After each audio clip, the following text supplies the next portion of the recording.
जरा सगळ्यांना देतोय मी मराठीमध्ये सर मराठीमध्ये सांगा काय एकंदरीत आजच्या आज घटनेचं? जी घटना विधान भवनाच्या आवारात घडली ही अत्यंत दुर्भाग्यपूर्ण आहे। संसदीय लोकशाहीच्या या मंदिरात अशी घटना घडणं हे कदापि स्वीकारलं जाणार नाही। या संदर्भातला सखोल अहवाल मी मागवलेला आहे, तो बघितल्यानंतर वाचल्यानंतर ही पुढील कारवाई संदर्भातली घोषणा सभागृहात करेन। धन्यवाद sir. Okay thank you sir sir पुन्हा एकदा सर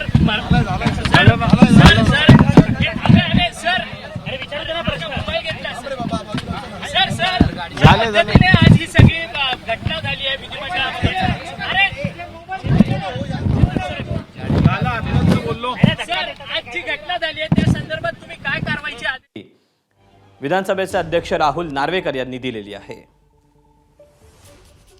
अहवाल प्राप्त झाल्यानंतर काय कारवाई केली आहे आणि करणार आहे हे मी सभागृहात जाहीर करीन। परंतु अशा पद्धतीने कधीच इतिहासात झालेली न घटना विधिमंडळामध्ये मारामारीची घडते। अत्यंत दुर्भाग्यपूर्ण अशी घटना आहे।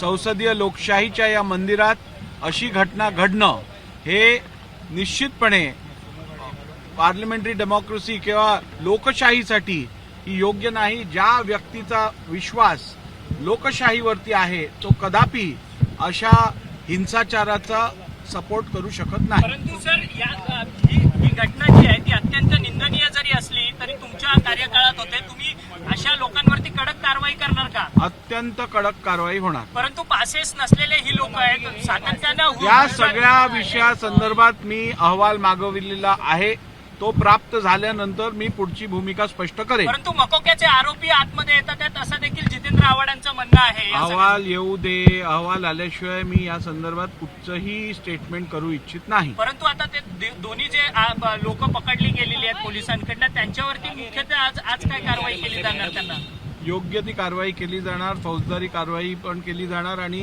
माझ्या स्तरावरती विधिमंडळात जे अधिकार माझ्याकडे आहेत त्या स्तरावरती योग्य कारवाई होईल। मंदिरात अशी घटना घडणं योग्य नसल्याचं नार्वेकर यांनी म्हटलेलं आहे आणि आजची घटना अतिशय दुर्दैवी असल्याचं त्यांनी म्हणत याबाबतचा अहवाल मागवलेला असून योग्य ती कारवाई केली जाईल अशी ग्वाही देखील त्यांनी दिलेली आहे। एबीपी माझा, उघडा डोळे बघा नीट।